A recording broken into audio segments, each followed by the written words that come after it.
Hello, ಎಲ್ಲರೂ ಹೇಗಿದ್ದೀರಾ? I hope ಎಲ್ಲರೂ ಚೆನ್ನಾಗಿದ್ದೀರಾ ಅಂತ ಭಾವಿಸ್ತಾ ನಾನು ಚೆನ್ನಾಗಿದ್ದೀನಿ. ನಾನಿವತ್ತು ಈವ್ನಿಂಗಿಂದ ಲಾಗ್ನ ಶುರು ಮಾಡ್ತಾ ಇದ್ದೀನಿ. ಏನಪ್ಪ ಅಂದರೆ ಮದುವೆಗೆ ಹೋಗೋ ಅರ್ಜೆಂಟಲ್ಲಿ ಏನೋ ಸ್ವಲ್ಪ ಹರಿಬಿರಿ ಆಯಿತು. ಸೊ ಹಾಗಾಗಿ ಬೆಡ್ರೂಮ್ ಎಲ್ಲ ಫುಲ್ಲು ಮೆಸ್ಸಿ ಆಗಿತ್ತು. ಏಕೆಂದರೆ ಏನೋ ಬೇಕಾಗಿತ್ತು. ನಮ್ಮ ತಂಗಿ ಅದು ತಗೋಬಾ ಇದು ತಗೋಬಾ ಅಂತ ಹೇಳಿದ್ಲು ಲಾಸ್ಟ್ ಮೂಮೆಂಟಲ್ಲಿ. ಆವಾಗ ಅದನ್ನು ಹುಡ್ಕೊಳ್ಳೋದ್ರಲ್ಲಿ ಅಥವಾ ಟೈಮ್ ಆಗುತ್ತೆ ಅನ್ನೋ ಬರದಲ್ಲಿ ಎಲ್ಲನೂ ಹಾಗಾಗಿ ಬಿಟ್ಟೋಗಿದ್ದೆ. ಎಷ್ಟು ಗಲೀಜಾಗಿದೆ ಅಂದರೆ ನನಗೆ ತೋರಿಸ್ಲಿಕ್ಕೆ ಬೇಜಾರಾಗುತ್ತೆ. ಬಟ್ ಏನು ಮಾಡೋಕ್ಕಾಗಲ್ಲಲ್ಲ. ಸರಿ, ಇದನ್ನೆಲ್ಲ ಹೆಂಗೆ ಕ್ಲೀನ್ ಮಾಡ್ತೀನಿ ಅಂತ ನೋಡಿ ಹೆಂಗೆ ಕ್ಲೀನ್ ಮಾಡೋದು. ಇದನ್ನು ಯಾರೂ ಇರಲಿಲ್ಲ ಮನೇಲಿ. ಸರಿ ನಾನು ಮಾಡೋಣ ಅಂದ್ಬಿಟ್ಟು ಇವತ್ತು ಅಡುಗೆ ಮಾಡೋದು ಇರಲಿಲ್ಲ ನನಗೆ. ಹಾಗಾಗಿ ಸ್ವಲ್ಪ ಎಲ್ಲ ರೂಮ್ ಕ್ಲೀನ್ ಮಾಡ್ಕೊಳ್ಳೋಣ ಅಂತ. ಒಂದು ಮದುವೆ ಮನೆಯವ್ರಿಗಿಂತ ಮದುವೆಗೆ ಹೋಗೋರೇ ಜಾಸ್ತಿ ಗಲೀಜನ್ನ ಮಾಡ್ಕೋತೀವಿ ಅನಿಸುತ್ತೆ ಹರಿಬರಿನಲ್ಲಿ ಹೋಗ್ಬೇಕಾದ್ರೆ. ಏನು ಗೊತ್ತಾ, ಲೇಡೀಸ್ಗೆ ಯಾವಾಗಲೂ ಅಷ್ಟೇ ಸ್ಯಾರಿ, ಅದಕ್ಕೆ ತಕ್ಕಂಗೆ ಬ್ಲೌಸು, ಅದಕ್ಕೆ ಮ್ಯಾಚಿಂಗ್ ಬಳೆ, ಅದು ಮ್ಯಾಚಿಂಗ್ ಜ್ಯುವೆಲರಿ, ಇದನ್ನೆಲ್ಲ ಮಾಡ್ಕೊಂಡಾಗ ಹಾಗೆ ಆಗುತ್ತೆ. ಒಂದು ಅದು ಬೇಕು ಇದು ಬೇಕು ಅಂತ ಎಲ್ಲ ಬಾಕ್ಸ್ನ ಓಪನ್ ಮಾಡ್ತೀವಿ. ಗಂಡಸರು ಕಾಯೋದಿಲ್ಲ, ಬೇಗ ಟೈಮ್ ಆಗುತ್ತೆ ನಡಿ ಅಂತಾರೆ. ಹರ್ಬರಿನಲ್ಲಿ ಏನು ಮಾಡ್ತೀವಿ ಹೇಳಿ, ಎಲ್ಲ ಹಾಗಾಗಿ ಬಿಟ್ಟು ಹೋಗ್ತೀವಿ. ಆಮೇಲೆ ಲೇಡೀಸ್ ಬುದ್ಧಿ ಕೆಲವೊಂದು ಏನಂದರೆ ಟೈಮ್ ಇದೆಯಲ್ಲ ಆಮೇಲೆ ನೋಡ್ಕೊಳ್ಳೋಣ ಅನ್ನೋದು ಒಂದಿರುತ್ತೆ. ನಾನು ಹೇಳ್ತೀನಿ ಇವತ್ತು, ದಯವಿಟ್ಟು ಎಲ್ಲಿಗಾರು ನೀವು ರೆಡಿ ಆಗಬೇಕಂದ್ರೆ ಒಂದಿನ ಅರ್ಲಿಯಾಗೆ ಎಲ್ಲ ತೆಗೆದಿಟ್ಕೊಳ್ಳಿ. ನಾನು ಸಮ್ ಟೈಮ್ ಹಂಗೆ ಮಾಡ್ತೀನಿ, ಇಲ್ಲ ಅಂತ ಹೇಳ್ತಿಲ್ಲ. ಬಟ್ ಇವತ್ತಿನ ಈ ವಿಚಿತ್ರ ಅದೆಲ್ಲ ನೋಡಿಬಿಟ್ಟು ಮೆಸ್ಸಿ ಆಗಿರೋ ಬೆಡ್ರೂಮ್ನ ನೋಡಿ ನನಗೆ ಹಂಗೆ ಅನಿಸ್ಬಿಡ್ತು. ನಮಗೇನಾದರೂ ಫಸ್ಟ್ ಐಡಿಯಾ ಇರುತ್ತೆ, ನಾವು ಇಂಥ ಮದುವೆಗೆ ಹೋಗಬೇಕು, ಇಂಥ ಫಂಕ್ಷನ್ಗೆ ಹೋಗಬೇಕು ಅಂತ. ಅವಾಗ ಏನು ಮಾಡಬೇಕಂದ್ರೆ ಫಸ್ಟೇ ನಾವು ಯಾವ ಸ್ಯಾರಿ ಹಾಕ್ಕೊತೀವಿ, ಅದಕ್ಕೆ ಯಾವ ಬಳೆ ಬೇಕು, ಯಾವ ಜ್ಯುವೆಲರಿ ಬೇಕು, ಅದನ್ನೆಲ್ಲ ನೀಟಾಗಿ ಎತ್ತಿ ಒಂದು ಕಡೆ ಒಂದು ಕವರಲ್ಲೋ ಒಂದು ಬಾಕ್ಸಲ್ಲೋ ಹಾಕಿ ಇಟ್ಬಿಡ್ಬೇಕು. ಆವಾಗ 50% ಕೆಲಸ ನಮಗೆ ಕಮ್ಮಿ ಆಗುತ್ತೆ. ಆಮೇಲೆ ನಾವೆಲ್ಲರೂ ಹೋಗಬೇಕು ಅನ್ನೋ ಟೈಮ್ಗೆ ಏನೋ ಎಮರ್ಜೆನ್ಸಿ ವರ್ಕು ಬರೋ ಅಂಥದ್ದು ಇದ್ದೇ ಇರುತ್ತೆ. ಅದಕ್ಕೇ ನಾನು ಹೇಳೋದು, ಫಸ್ಟು ಅರ್ಲಿಯಾಗಿ ನಾವು ರೆಡಿ ಆಗಿಬಿಡ್ಬೇಕು. ಹೋಗೋ ಟೈಮ್ಗೆ ಹರೆ ಮಾಡ್ಕೊಬಾರ್ದು ಸುಮ್ಮನೆ. ಆಮೇಲೆ ಇನ್ನೊಂದೇನಾಗುತ್ತೆ ಗೊತ್ತಾ, ನಾವು ಹಿಂಗೋ ರೆಡಿ ಆಗಬೇಕು ಅಂದ್ಕೊಂಡಿರ್ತೀವಿ, ಆ ಟೈಮಲ್ಲೇ ಇನ್ನೊಂದೇನೋ ಸಿಗೋದಿಲ್ಲ. ಒಂದು ಅಲ್ಲಿರುತ್ತೆ, ಒಂದು ಇಲ್ಲಿರುತ್ತೆ, ನಾವೇ ಹಾಕಿರ್ತೀವಿ. ಬಟ್ ಆ ಟೈಮ್ಗೆ ಅರ್ಜೆಂಟ್ ಅನ್ನೋ ಒಂದು ಟೈಮ್ ಫಾಸ್ಟಾಗಿ ಓಡ್ತಾ ಇರುವಾಗ ತಲೆನೂ ಫಾಸ್ಟಾಗಿ ಓಡೋದಿಲ್ಲ. ಅಯ್ಯೋ ಬೈತಾರೆ, ಓಡೋದ್ರೆ ಸಾಕಪ್ಪ ಅನ್ನೋದ್ರಲ್ಲಿ ಎಷ್ಟೋ ಸಲ ನಾನೇನು ಮಾಡಿರ್ತೀನಿ ಗೊತ್ತಾ, ಸ್ಯಾರಿ ಪಿನ್ ಮಾಡೋದೇ ಇಲ್ಲ, ಸಿಂಗಲ್ ಪ್ಲೇಟ್ ಹಾಕೊಂಡು ಹೊಟ್ಟೋಗ್ಬಿಡ್ತೀನಿ. ಏಕೆಂದರೆ ಇನ್ನು ಅದನ್ನು ಪಿನ್ ಮಾಡೋವರೆಗೂ ಲೇಟ್ ಆಗಿಬಿಡುತ್ತೆ ಅಂತ. ಅಂದರೆ ನನಗೆ ಇಷ್ಟ ಏನು ಗೊತ್ತಾ, ಸಿಂಗಲ್ ಸ್ಯಾರಿ ಪಿನ್ನೇ ನನಗೆ ತುಂಬ ಚೆನ್ನಾಗಿ ಸೂಟ್ ಆಗುತ್ತೆ. ನನಗೆಲ್ಲರೂ ಅದನ್ನೇ ಹೇಳ್ತಾರೆ, ನನಗೆ ಪಿನ್ ಮಾಡಿಕೊಂಡು ಉಟ್ಕೊಳ್ಳೋದಕ್ಕಿಂತ ಸಿಂಗಲ್ ಸ್ಯಾರಿ ಪಿನ್ನು ತುಂಬ ಚೆನ್ನಾಗಿ ಸೂಟ್ ಆಗುತ್ತೆ ಅಂತ ನಾನು ಅದನ್ನು ಮಾಡ್ಕೋತೀನಿ. ಬಟ್ ನಿಮಗೆಲ್ಲ ಏನಾದರೂ ಪಿನ್ನನ್ನೇ ಹಾಕ್ಕೊಂಡು ಉಟ್ಕೋಬೇಕು ಅಂದರೆ ದಯವಿಟ್ಟು ಎಲ್ಲರೂ ಫಸ್ಟು ಹಿಂದಿನ ದಿನನೋ ಯಾವಾಗ ಫ್ರೀ ಇರ್ತೀರ ಆವಾಗ ನೀವು ಆ ಪ್ಲೀಟ್ಸ್ ಎಲ್ಲ ಮಾಡಿ ಐರನ್ ಮಾಡಿ ಇಟ್ಕೊಳ್ಳಿ. ಇವು ಮಾಡಿಕೊಂಡು ಫಂಕ್ಷನ್ಗೆ ಹೋಗೋ ಅಂಥದ್ದು ಅದನ್ನು ನೀವು ಮರಿಲೇಬೇಡಿ. ಮತ್ತು ಮಕ್ಕಳದು ಅಷ್ಟೇ, ಬಟ್ಟೆ ಏನಿದೆ ಅದನ್ನೆಲ್ಲ ಹೋಗೋ ಕಡೆ ಮೆಡಿಷನ್ ಬೇಕಾ, ಮತ್ತು ಇನ್ಯಾವ್ದು ನಮಗೆ ಇಂಪಾರ್ಟೆಂಟ್ ಇರುತ್ತೆ ಅದನ್ನೆಲ್ಲ ಒಂದಿನ ಮುಂಚೆ ತೆಗೆದು ಇಟ್ಕೊಂಡ್ಬಿಟ್ರೆ ನಿಜವಾಗ್ಲೂ ನಮಗೆ ಟೆನ್ಷನ್ ಕಮ್ಮಿ. ನೀವು ಅಬ್ಸರ್ವ್ ಮಾಡಿರಲ್ಲ, ನಾನು ಎಷ್ಟೋ ಸತಿ ಎಲ್ಲನೂ ತೆಗೆದು ಇಟ್ಟಿರ್ತೀನಿ, ಇನ್ನೊಂದು ವಸ್ತು ಇರುತ್ತೆ ಅಂದ್ಕೊಳ್ಳಿ, ಅದನ್ನು ನಾಳೆ ತೆಗ್ದಿಡೋಣ ಅಂತ ನಾನೇನಾದರೂ ಮರ್ತರೆ ನಿಜವಾಗ್ಲೂ ಅರ್ಧ ದಾರಿಗೆ ಹೋದ್ಮೇಲೆ ವಾಪಸ್ಸು ಅದು ನನಗೆ ನೆನಪಾಗೋದು. ಆವಾಗ ಅನಿಸ್ತಿರುತ್ತೆ ನನಗೆ, ಅಯ್ಯೋ ಅದೊಂದನ್ನು ಎತ್ತಿಟ್ಕೊಂಡ್ಬಿಟ್ಟಿದ್ರೆ ಹಿಂಗೆ ಆಗ್ತಿರ್ಲಿಲ್ವಲ್ಲ ಅಂತ. ಆ ವರಿ ಅದು ಬೇಡ. ತಲೆನೋವು ಅಂದರೆ ಸುಮ್ಮನೆ ನಾವು ನಮ್ಗೆ ಏನೇನು ಬೇಕು ಎತ್ತಿಟ್ಕೊಳ್ಳೋದು ಒಳ್ಳೆಯದು ಅಲ್ವಾ. ನಾವು ಯಾವ ಜಾಗಕ್ಕೆ ಹೋಗ್ತಿರ್ತೀವಿ ಅಲ್ಲಿ ನಮಗೆ ಬೇಕಾಗಿರೋದು ಸಿಗುತ್ತೋ ಇಲ್ವೋ ಆ ಟೆನ್ಷನ್ ಎಲ್ಲ ಯಾಕೆ ಅಲ್ವಾ ಸುಮ್ಮನೆ. ಆಮೇಲೆ ಇನ್ನೊಂದೇನು ಗೊತ್ತಾ, ನಮ್ಮ ಹತ್ರ ಇಲ್ಲಿ ಇರುತ್ತೆ, ಆ ಊರಲ್ಲಿ ಆ ವಸ್ತು ಸಿಗುತ್ತೆ ಅಂದ್ರೂ ಬಂಡವಾಳ ಹಾಕ್ಲಿಕ್ಕೆ ನಮಗೆ ಮನ್ಸು ಬರಲ್ಲ, ಬೇಜಾರಾಗುತ್ತೆ. ಅಯ್ಯೋ ಆಲ್ರೆಡಿ ನನ್ನ ಹತ್ರ ಇದೆ ಮತ್ತು ಅದಕ್ಕೋಸ್ಕರ ನಾವು ಬಂಡವಾಳ ಹಾಕಬೇಕಂತ. ನಂದಿದು ಮೇಕಪ್ ಕಿಟ್ಟು ಎಲ್ಲೋದ್ರೂ ನಾನು ಇದನ್ನು ಕ್ಯಾರಿ ಮಾಡ್ತೀನಿ. ಇದರಲ್ಲಿ ಏನೇನು ಇಟ್ಟಿದ್ದೀನಿ ಅಂತ ತೋರಿಸ್ತೀನಿ, ಸುಮ್ಮನೆ ರ್ಯಾಂಡಮಾಗಿ ತೋರಿಸ್ತೀನಿ ನೋಡಿ. ಬೇಕಂದ್ರೆ ನೆಕ್ಸ್ಟ್ ವ್ಲಾಗಲ್ಲಿ ಡೀಟೇಲಾಗಿ ಹೇಳ್ತೀನಿ. ನಾನು ಇದರಲ್ಲಿ ಎಲ್ಲ ಇಟ್ಕೊಂಡ್ಬಿಟ್ಟಿರ್ತೀನಿ. ಸೊ ಹಾಗಾಗಿ ನಾನು ಯಾವುದನ್ನು ಮಿಸ್ ಮಾಡೋದೇ ಇಲ್ಲ. ಅದಕ್ಕೆ ಎಲ್ಲರೂ ಅಯ್ಯೋ ಮನೇಲೊಂದು ಇಟ್ಕೊಂಡಿರ್ತಾರೆ ತೊಗೊಂಡು, ನಾನು ಅದಕ್ಕೆ ಏನು ಮಾಡ್ತೀನಿ, ಮನೇಲೊಂದು ಸಪ್ರೇಟ್ ಪೌಚ್ ಇಟ್ಟಿದ್ದೀನಿ. ಎಲ್ಲಾದರೂ ಹೋಗಬೇಕು ಅಂದರೆ ಬ್ರಷಿಂದ ಕೂಡ, ಬ್ರಷ್ಷು ಪೇಸ್ಟು ಸೋಪಿಂದನೂ ಒಂದು ಸಪ್ರೇಟ್ ಮಾಡಿಟ್ಟಿರ್ತೀನಿ. ಯಾಕೆಂದರೆ ಪಟ್ಟಂತ ನಾವು ಎತ್ಕೊಂಡೋಗಿ ಯೂಸ್ ಮಾಡೋ ಅಂಥದ್ದು. ಆವಾಗ ಏನಾಗುತ್ತೆ ಗೊತ್ತಾ, ನಮಗೆ ಟೈಮ್ ಸೇವ್ ಆಗುತ್ತೆ. ಅದಕ್ಕೆಲ್ಲಕ್ಕಿಂತ ಹೆಚ್ಚಾಗಿ ಟೆನ್ಷನ್ ಇರಲ್ಲ. ಈಗಿನ ಕಾಲದಲ್ಲಿ ಟೆನ್ಷನ್ನಿಂದ ಆರೋಗ್ಯ ಹಾಳಾಗುತ್ತೆ. ಹಾಗಾಗಿ ನಾವು ಓದ್ ಕಡೆ ಪೀಸ್ ಆಗಿರಬೇಕು, ಒಂಥರ ನೆಮ್ಮದಿಯಿಂದ ಇರಬೇಕಂದ್ರೆ ನಾವೇನು ಅಂದ್ಕೊಂಡಿರ್ತೀವಿ ಆ ಥಿಂಗ್ಸ್ನೆಲ್ಲ ನೀಟಾಗಿ ಕ್ಯಾರಿ ಮಾಡಿರಬೇಕು. ಸೊ ಅದಕ್ಕೆ ಅವಾಗವಾಗ ಎಲ್ಲನೂ ನೀಟಾಗಿ ಎತ್ಕೊಂಡು ಹೋಗ್ಬೇಕು. ನಾನು ಯಾವಾಗಲೂ ಅಷ್ಟೇ. ಇನ್ನೊಂದೇನೆಂದರೆ, ನಾನು ಚಾನ್ಸ್ ತೊಗೊಳೋದು ಯಾವಾಗ ಗೊತ್ತಾ, ನನ್ನ ಫ್ರೆಂಡ್ಸ್ ನನ್ನ ಜೊತೆ ಬರುವಾಗ ಓಕೆ ಇದಿಲ್ಲ ಅಂದರೂ ನಡೆಯುತ್ತೆ ಅನ್ನೋ ಟೈಮಲ್ಲಿ ನಾನು ಚಾನ್ಸ್ನ ತೊಗೊತೀನಿ. ಯಾಕೆಂದರೆ ನಾನಿಲ್ಲ ಅಂದರೆ ಅವ್ರು ತಂದಿರ್ತಾರೆ, ನನಗೆ ಅವ್ರ ಮೇಲೆ ಆ ಟ್ರಸ್ಟ್ ಇರುತ್ತೆ. ನನ್ನ ಫ್ರೆಂಡ್ ಯಾವಾಗಲೂ ಅಷ್ಟೇ, ಸೌಮ್ಯ ಎಲ್ಲನೂ ತೊಗೊಂಡಿರ್ತಾಳೆ. ಮತ್ತು ಇನ್ನೂ ಕೆಲವು ಫ್ರೆಂಡ್ಸು ಸಾಮಾನ್ಯ ಅವರು ನನಗಿಂತ ಚೆನ್ನಾಗೇ ತೊಗೊಂಡಿರ್ತಾರೆ. ಆವಾಗ ನಾವು ಡಿಪೆಂಡ್ ಆಗ್ಬೋದು, ಸಮ್ ಟೈಮ್, ಎವ್ರಿ ಟೈಮ್ ಅಲ್ಲ, ಸಮ್ ಟೈಮ್. ಹಂಗಾಗಿ ಏನು ಭಯ ಇಲ್ಲ. ಆ ಥರ ಫ್ರೆಂಡ್ಸ್ ಇದ್ರೆ ನಿಮ್ಗೂ ಓಕೆ. ಬಟ್ ನಾವು ಫ್ಯಾಮಿಲಿಗೆ ಹೋದಾಗ ಫ್ಯಾಮಿಲಿ ಎಲ್ಲ ನಮ್ಮ ಮೇಲೆ ಡಿಪೆಂಡ್ ಆಗಿರುತ್ತೆ. ನೀವು ಇನ್ಯಾರನ್ನ ಇದು ಮಾಡ್ತೀರಾ ಅಲ್ವಾ.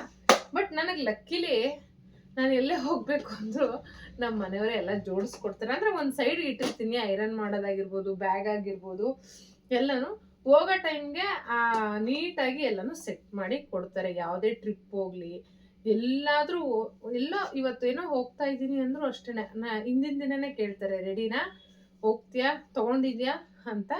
ಅದೊಂದು ನನಗೆ ಏನು ಪ್ಲಸ್ ಪಾಯಿಂಟು.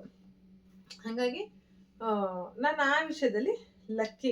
ಆಮೇಲೆ ಇನ್ನೊಂದಂದರೆ, ನಾನು ಜೋಡಿಸೋದು ಅವ್ರು ಖಂಡಿತ ಇಷ್ಟಪಡಲ್ಲ. ಅವ್ರಿಗೆ ಹೆಂಗೆ ಅಂದರೆ ಪರ್ಫೆಕ್ಟಾಗಿರಬೇಕು.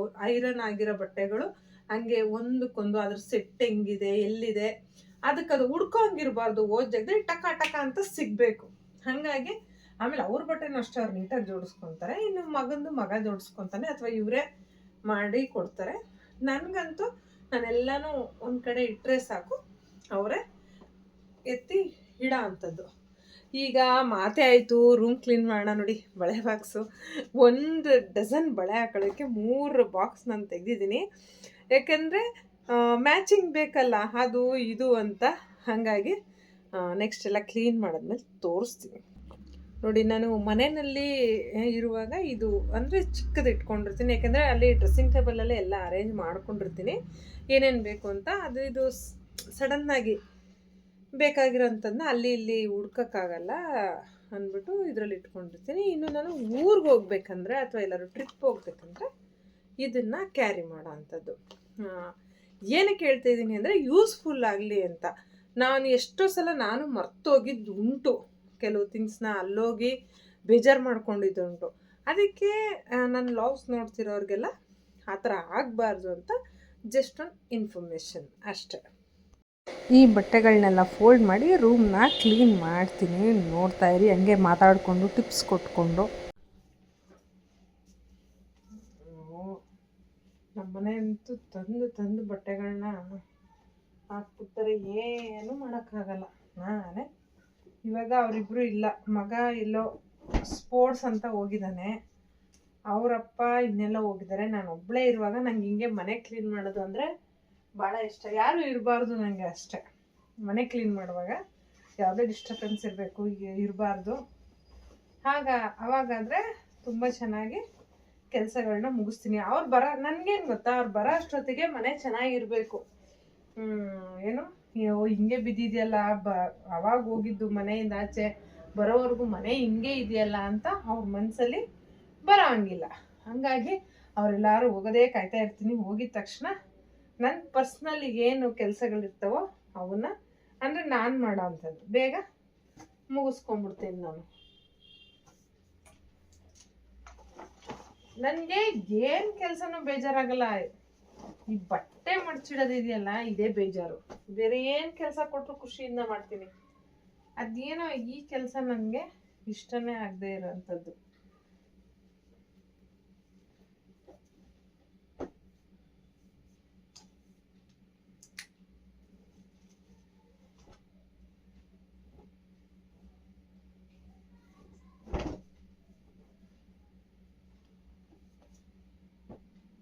ಇನ್ನೊಂದೇನಂದ್ರೆ ಬೆಂಗಳೂರಲ್ಲಿ ಮನೆ ದೊಡ್ಡದಾಗಿರ್ಬೇಕ್ರಿ. ಚಿಕ್ಕದಾಗಿದ್ರೆ ಇದೇ ಪ್ರಾಬ್ಲಮ್. ನಮ್ಮ ಮನೇಲಿ ಏನು ಗೊತ್ತಾ ಪ್ರಾಬ್ಲಮ್ಮು, ವಾರ್ಡ್ರೋಬ್ ಇಲ್ಲ. ನಮ್ಮ ಹತ್ರ ಏನು 2 ಬೀರು ಇದೆ, ಅದೇನೆ. ಹಂಗಾಗಿ ನನಗೆ ಕಷ್ಟ ಆಗ್ತಾ ಇದೆ. ಏನು ಮಾಡೋಕ್ಕಾಗಲ್ಲ, ಇರೋದ್ರಲ್ಲಿ ಅಡ್ಜಸ್ಟ್ ಮಾಡ್ಕೋಬೇಕು. ಏನಂದರೆ ಓನರ್ ಒಳ್ಳೆಯವ್ರು ಇದ್ದಾರೆ ನಮಗೆ. ಮನೆ ಬಿಡೋಕ್ಕೂ ನಮಗೆ ಸ್ವಲ್ಪ ಬೇಜಾರು, ಬೇರೆ ಮನೆಗೆ ಹೋಗೋಣ ಅಂತ ಅಂದರೆ. ಅದಕ್ಕೆ ಇದರಲ್ಲೇ ಅಡ್ಜಸ್ಟ್ ಮಾಡಿಕೊಂಡು ಇದ್ದೀವಿ. ಈ ಮನೆ ಏನೋ ಚೆನ್ನಾಗಿದೆ, ಇರೋದಕ್ಕೆ ಏನು ತೊಂದರೆ ಇಲ್ಲ, ಆಗಿ ಬಂದಿದೆ ಎಲ್ಲ ಓಕೆ. ಆದರೆ ಏನಂದರೆ ಬಟ್ಟೆ ಇಡೋಕ್ಕೆ ಜಾಗ ಇಲ್ಲ. ನಮ್ಮ ಮನೇಲಿ ಬಟ್ಟೆ ಇಡೋಕ್ಕೆ ಜಾಗ ಇಲ್ವೋ ಅಥವಾ ಬಟ್ಟೆನೇ ಜಾಸ್ತಿ ಇದಾವೋ ಅದೇ ನನಗೆ ಗೊತ್ತಿಲ್ಲ. ಬಟ್ಟೆನೇ ಜಾಸ್ತಿ ಇರೋದು, ಯಾಕೆಂದರೆ ಅಷ್ಟು ಬಟ್ಟೆಗಳನ್ನ ತಗೋತಾ ಇರ್ತೀವಿ ನಾವು. ಏನು ಮಾಡೋಕ್ಕಾಗಲ್ಲ, ಬೇಕಲ್ಲ. ಎಲ್ಲಾದರೂ ಒಂದು ಫಂಕ್ಷನ್ಗೆ ಹೋಗ್ಬೇಕಂದ್ರೆ ಮತ್ತೆ ರಿಪೀಟೆಡ್ ಹಾಕಲ್ಲ. ಅಲ್ಲಿ ಹಾಕಿ 2 ಫೋಟೋ ತಗೊಂಡಿದ ತಕ್ಷಣ ಮುಗಿದೋಯ್ತು ಬಟ್ಟೆದು.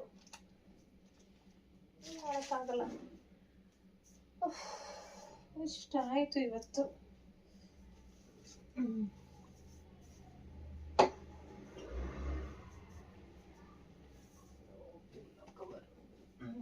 ಇವ್ರಿಗೆ ಯಾವಾಗಲೂ ಒಂದು ಸೈಡ್ ಇರಲೇಬೇಕು.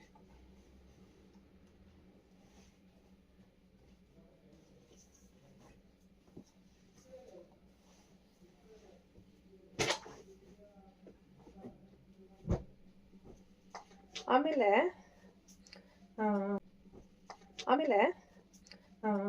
ಇನ್ನೊಂದು ಟಿಪ್ಸ್ ಹೇಳ್ತೀನಿ ನಿಮಗೆ. ಕೆಲಸ ಮಾಡಬೇಕು ಅಂತ ತುಂಬ ಅನಿಸ್ತಾ ಇರುತ್ತೆ, ಆದರೆ ಕೆಲಸ ಮಾಡೋಕ್ಕೆ ಮೂಡಿರಲ್ಲ ಅಂಥವ್ರಿಗೆ ಇದು ತುಂಬ ಯೂಸ್ ಆಗುತ್ತೆ. ನೋಡಿ, ಜ್ಯುವೆಲರಿ ಬೇಕು, ಸೆಟ್ ಬೇಕು ಅಂತ ಕೇಳಿದ್ಲು, ಎಲ್ಲನೂ ತೆಗೆದು ಈಚೆ ಇಟ್ಕೊಂಡಿದ್ದೀನಿ ನನ್ನ ತಂಗಿಗೆ. ತೊಗೊಂಡೋದೆ. ಅದು ಅವ್ಳಿಗೆ ಯೂಸ್ ಆಗಲಿಲ್ಲ, ಯಾಕೆಂದರೆ ಅಷ್ಟೊತ್ತಿಗಾಗಲೇ ಟೈಮ್ ಆಗೋಗಿತ್ತು. ಏನು ಮಾಡೋಕ್ಕಾಗಲ್ಲ. ಇನ್ನೊಂದು ನಾನು ಅವಾಗಲೇ ಹೇಳ್ತಾ ಇದ್ದೆ ಅಲ್ಲ, ಮನೆ ಕೆಲಸ ಮಾಡೋಕ್ಕೆ ನಿಮಗೆ ಮನಸ್ಸಿರುತ್ತೆ, ಆದರೆ ಮೂಡಿರಲ್ಲ. ಮಾಡಬೇಕು ಅಂದರೆ ಏನೋ ಒಂಥರ ಅನಿಸ್ತಿರುತ್ತೆ. ಅವಾಗ ನಾನು ಪರ್ಸ್ನಲಿ ಅಂದ್ಕೊಂಡಿರೋದೇನೆಂದರೆ, ಒಂದು ನಾವು ಯಾವ ಬಟ್ಟೆ ಹಾಕಿರ್ತೀವಿ ಅಂತ ಅಬ್ಸರ್ವ್ ಮಾಡ್ಕೋಬೇಕು ನೀವು. ಆ ಬಟ್ಟೆನ ತೆಗೆದು ಲೈಟ್ ವೆಯ್ಟ್ ಬಟ್ಟೆ ಹಾಕೊಳ್ಳಿ, ನಿಮಗೆ ಅವಾಗ ಬಾಡಿ ಆರಾಮ್ ಅನಿಸುತ್ತೆ. ಅವಾಗ ಕೆಲಸ ಮಾಡೋಕ್ಕೆ ಮೂಡ್ ಬರುತ್ತೆ. ಇನ್ನು ಅದು ಆಗಲಿಲ್ಲ ಅಂತ ಅಂದರೆ ಬಿಸಿನೀರಲ್ಲಿ ಸ್ನಾನ ಮಾಡಿ, ಅವಾಗ ಸ್ವಲ್ಪ ಬಾಡಿ ಹಗುರ ಆಗುತ್ತೆ, ಮೈಂಡ್ ಫ್ರೆಶ್ ಆಗುತ್ತೆ. ಒಂದು ಕಾಫಿ ಕುಡಿದ್ರೆ ಓಕೆನಾ. ಸೆಕೆಂಡ್ ಇದು. ಅದೂ ನಿಮಗೆ ಆಗಲಿಲ್ಲ ಅಂತ ಅಂದರೆ ಅವತ್ತಿನ ನೈಟು ಸ್ವಲ್ಪ ಹರಳೆಣ್ಣೆ ಮತ್ತು ಕೊಬ್ಬರಿ ಎಣ್ಣೆ ಎರಡೂ ಸ್ವಲ್ಪ ಬೆಚ್ಚಗೆ ಮಾಡಿಬಿಟ್ಟು ತಲೆಗೆ ಫುಲ್ಲು ಆಯಿಲ್ ಮಸಾಜ್ ಮಾಡಿ ತುಂಬ ಕಣ್ಣೆಲ್ಲ ನಿಮಗೆ ತಂಪು ಫೀಲ್ ಬರುತ್ತೆ. ನೆಕ್ಸ್ಟ್ ಡೇ ಬಿಸಿ ಸ್ನಾನ ಮಾಡಿ, ಅವಾಗ ನೋಡಿ ನಿಮಗೆ ಗೊತ್ತಾಗುತ್ತೆ ಬಾಡಿ ಎಷ್ಟು ರಿಲ್ಯಾಕ್ಸ್ ಆಗುತ್ತೆ ಮತ್ತು ನೀವೆಷ್ಟು ಆ್ಯಕ್ಟಿವ್ ಆಗ್ತೀರಾ ಅಂತ. ಇದು ನಾನು ಪರ್ಸ್ನಲಿ ಫೀಲ್ ಮಾಡ್ಕೊಳ್ಳೋದು. ನಾನು ಯಾವಾಗಲೂ ಅಷ್ಟೇ, ನನಗೆ ಕೆಲಸ ಮಾಡೋಕ್ಕೆ ನೋಡಿಲ್ಲ ಅಂದರೆ ನಾನು ಫಸ್ಟ್ ಅಬ್ಸರ್ವ್ ಮಾಡ್ಕೊತೀನಿ ನನಗೇನು ಇರಿಟೇಷನ್ ಆಗ್ತಾಯಿದೆ, ಬಟ್ಟೆನಾ ಏನು ಅಂತ. ಸೊ ಅದನ್ನು ನಾನು ಚೇಂಜ್ ಮಾಡ್ಕೋತೀನಿ. ಅದು ನಿಮ್ಗೆ ಯೂಸ್ಫುಲ್ ಆಗಲಿ ಅಂತ ಈ ಲಾಗಲ್ಲಿ ನಿಮಗೆ ಹೇಳ್ತಾ ಇದ್ದೀನಿ. ನೀವು ಟ್ರೈ ಮಾಡಿ ಆಯಿತಾ. ಟ್ರೈ ಮಾಡಿ, ನಿಮ್ಗೇನಾದರೂ ಅನಿಸಿದ್ರೆ.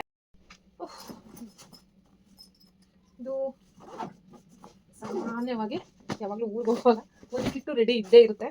ನಾವು ಅವಾಗೆಲ್ಲ ನೋಡಬೇಕು, ಊರಿಗೆ ಹೋಗ್ಬೇಕಂದ್ರೆ 15 ದಿನ ಅಂತ ಪ್ಯಾಕಿಂಗ್ ಶುರು ಮಾಡ್ತಿದ್ವಿ. ಆ ಖುಷಿನೇ ಬೇರೆ ನಮಗೆ. ಊರಿಗೆ ಹೋಗ್ಬೇಕಂದ್ರೆ 2 ಸೂಟ್ ಕೇಸು ನಿಮ್ಗೆ ತೋರಿಸ್ತೀನಿ. ಅಲ್ಲಿ ಮೇಲ್ಗಡೆ ಇದೆ ನೋಡಿ, ಮೇಲ್ ಕಾಣಿಸ್ತಾ ಇದೆಯಲ್ಲ, ಆ ಸೂಟ್ ಕೇಸಲ್ಲಿ. ಯಾಕೆಂದರೆ ಒಂದು 4-5 ದಿನ ಇರೋ ಅಂಥದ್ದು. ಅಟ್ಲೀಸ್ಟ್ ಒಂದು ವಾರನೇ ಹಾಕ್ಬಿಡೋದು ಬಿಡಿ. ಮಾರಿ ಹಬ್ಬಕ್ಕೆ ಹೋದಾಗ ಒಂದೊಂದ್ಸಲ ಶಿವರಾತ್ರಿ ಹಬ್ಬ ಮುಗಿಸ್ಕೊಂಡು ಬರೋವಂಥದ್ದಿತ್ತು ಆಯಿತಾ. ಆವಾಗ ಅಷ್ಟು ನಾವು ಪ್ಯಾಕ್ ಮಾಡಿಕೊಂಡು ಹೋಗ್ತಾ ಇದ್ವಿ. ಎಷ್ಟೇ ಮಾಡಿ ಇಲ್ಲಿ